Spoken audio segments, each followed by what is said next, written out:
Donald Trump's proposed Board of Peace is being marketed to the world as a visionary diplomatic breakthrough, a bold alternative to what he and his allies describe as the inefficiencies and failures of existing international institutions. But when examined carefully, its structure, intent, financing model, and governance reveal something profoundly different and deeply alarming, because what is emerging is not a peacekeeping body at all, but rather a privately controlled system of global authority engineered to weaken the United Nations, bypass democratic oversight, reward authoritarian regimes, commodify international legitimacy, and concentrate unprecedented transnational power in the hands of a single individual and ultimately his family. And it is not hyperbole to say that this initiative represents one of the most serious threats ever posed to the foundations of the post-Second World War international order, an order built deliberately to prevent exactly this kind of personalized, hereditary, pay-to-play global power from ever existing again.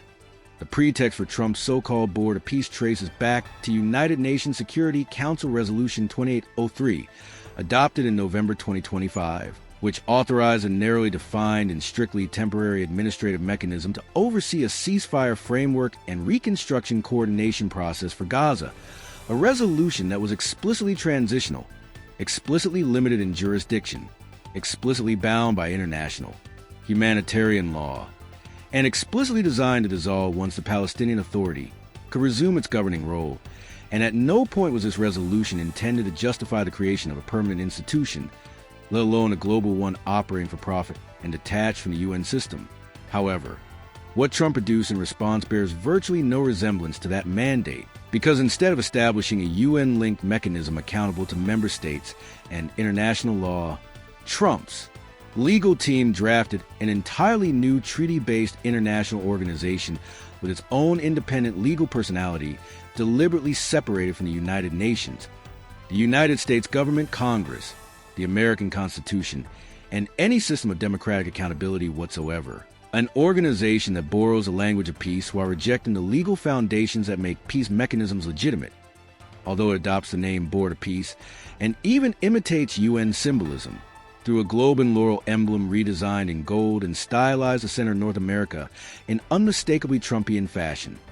The similarities end there, because the charter itself does not mention Gaza, Palestine, reconstruction, humanitarian relief, or ceasefire enforcement even once, and humanitarian justification that supposedly inspired the body vanishes entirely from its legal framework, leaving behind only a permanent architecture for centralized global authority.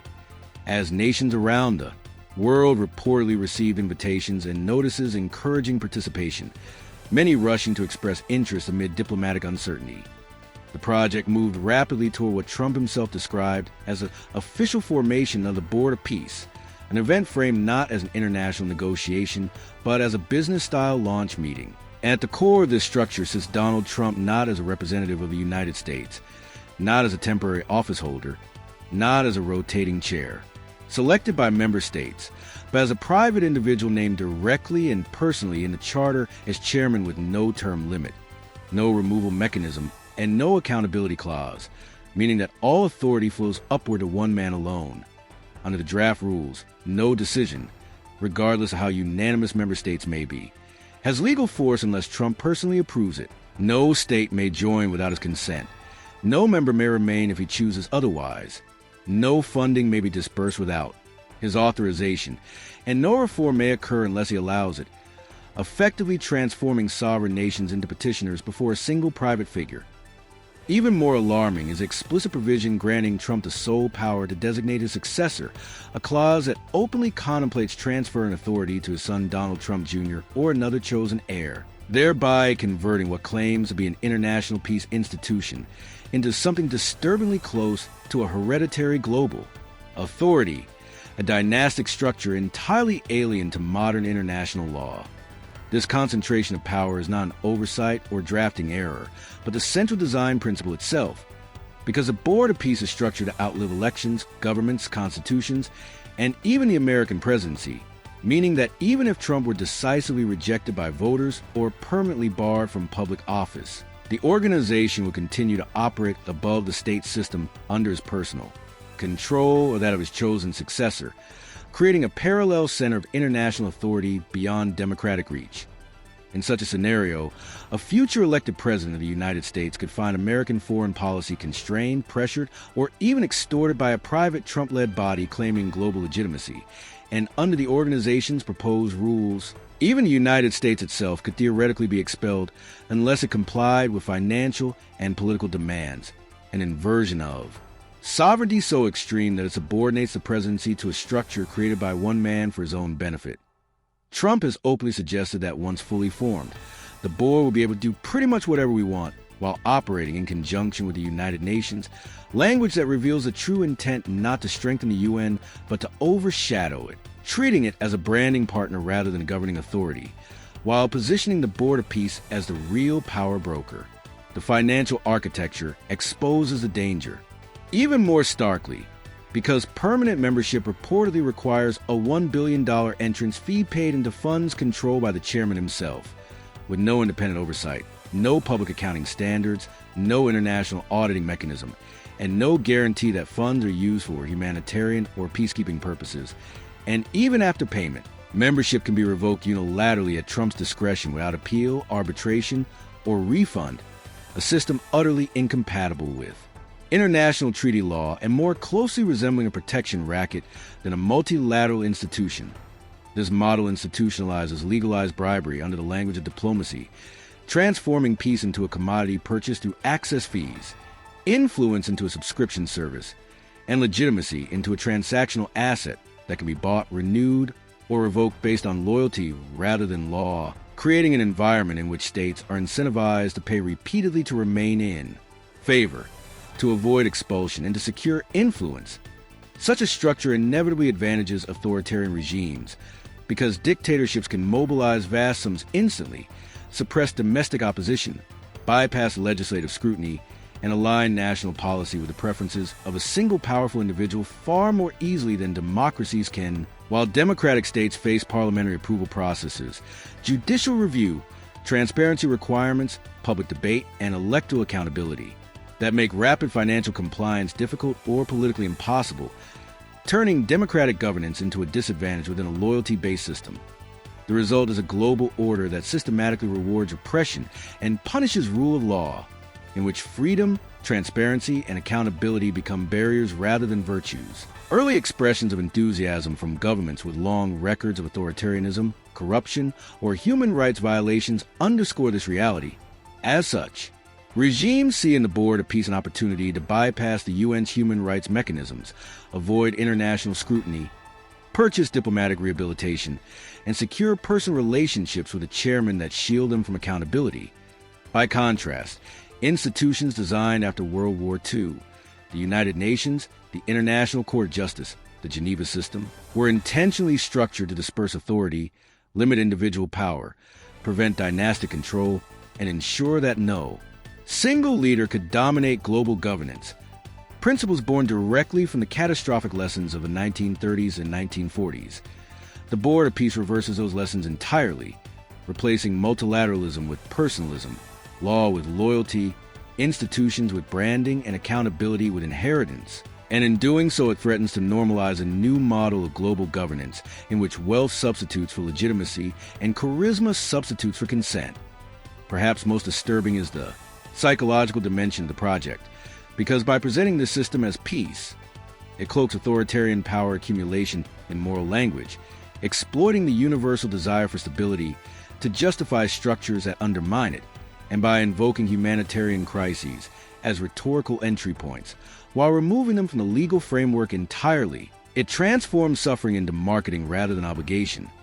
If allowed to proceed unchecked, the Board of Peace would establish a precedent whereby private individuals could create transnational governing bodies, charge nations for entry, impose political conditions outside international law, and transmit authority to heirs, effectively privatizing the international system itself. This is not reform, innovation, or diplomacy, but fundamental rupture with the post-war settlement that sought to prevent exactly such concentrations of unchecked power. And while the language surrounding the Board of Peace speaks of stability, cooperation, and order, its structure points toward fragmentation, coercion, and oligarchy on a global scale, replacing the imperfect, but accountable multilateral order, with a personalized empire of influence whose authority derives not from law or consent but from wealth, fear, and proximity to one man. And once such a system exists, even partially, it becomes extraordinarily difficult to dismantle because states entangle financially and politically become dependent, compromise, and reluctant to withdraw, allowing private power to harden into permanent architecture. And it is for this reason that critics argue the Board of Peace is not merely controversial or unconventional, but existentially dangerous, because it represents the first serious attempt in modern history to construct a hereditary, for-profit, private system of global governance operating above nations themselves, a structure that, if normalized, would mark the end of the international order as the world has known it since 1945. Hungary's Prime Minister Viktor Orbán was among the first leaders to swiftly accept Donald Trump's invitation to join the proposed Board of Peace, a decision that immediately signaled the ideological direction of the project, and he was soon followed by expressions of interest from Gulf monarchies, Central Asian autocracies, and governments whose leaders face serious international legal scrutiny, ranging from corruption investigations to alleged war crimes, while at the same time conspicuous. Absences told a far more revealing story, because the United Kingdom and the overwhelming majority of European Union democracies declined to participate,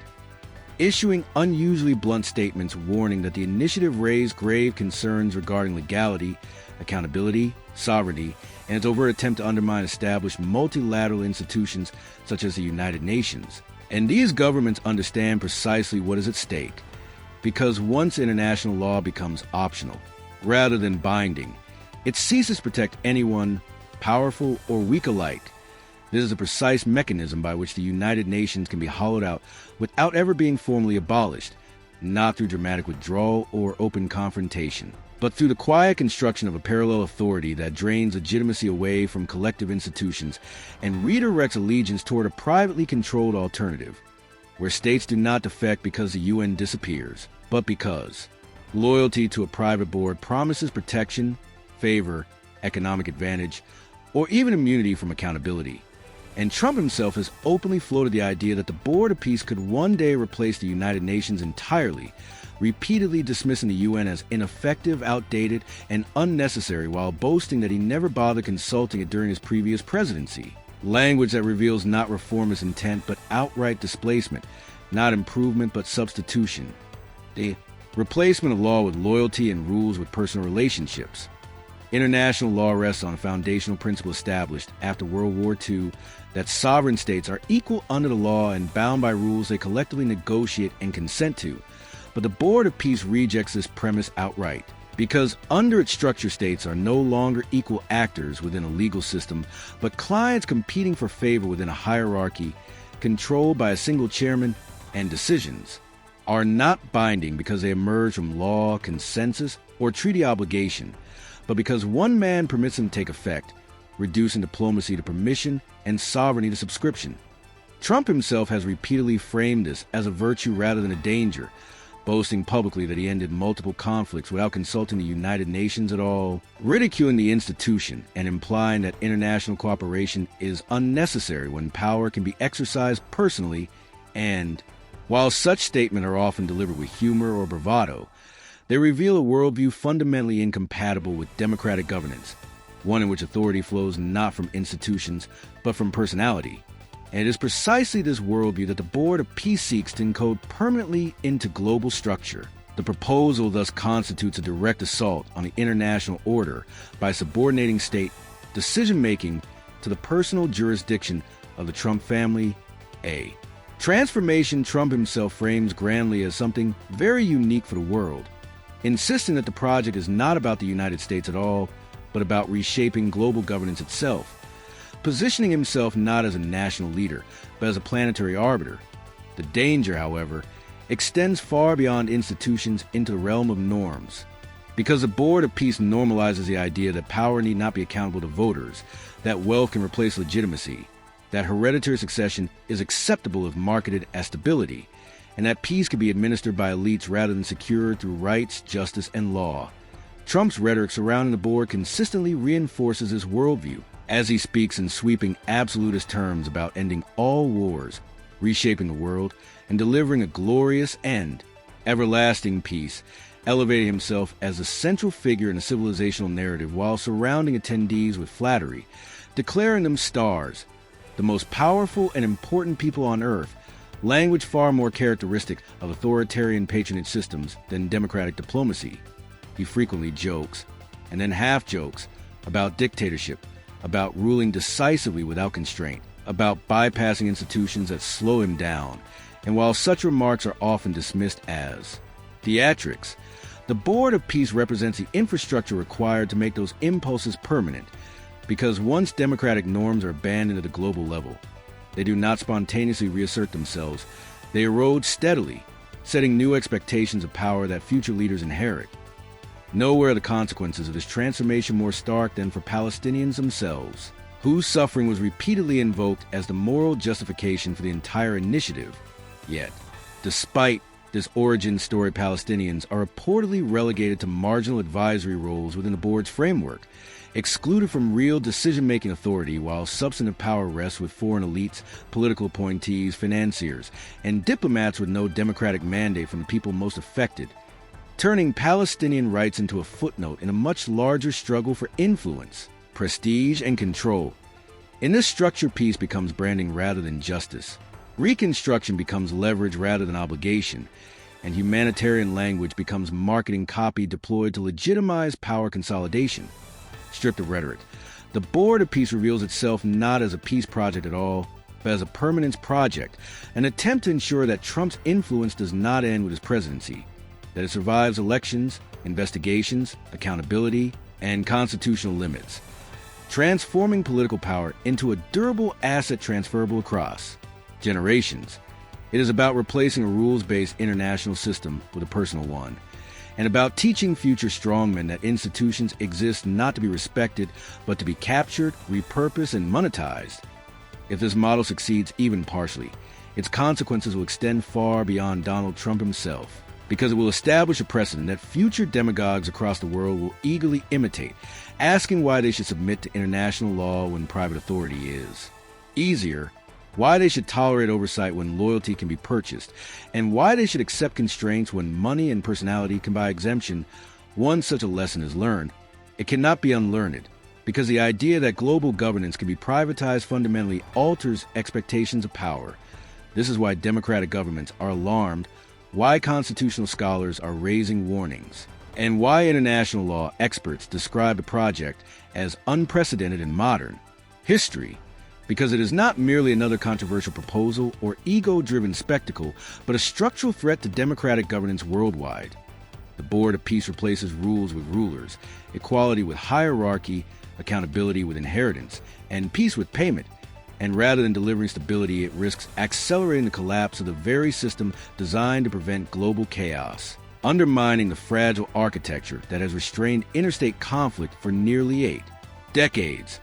If allowed to stand, it will not usher in an era of harmony, but inaugurate an age in which power is personalized, legitimacy is transactional, and the fate of nations is determined not by law or consent, but by proximity to a single family whose authority derives not from democracy, but from dominance, wealth, and spectacle, marking not the evolution of the international order, but its privatization. And in that transformation lies the gravest danger of all.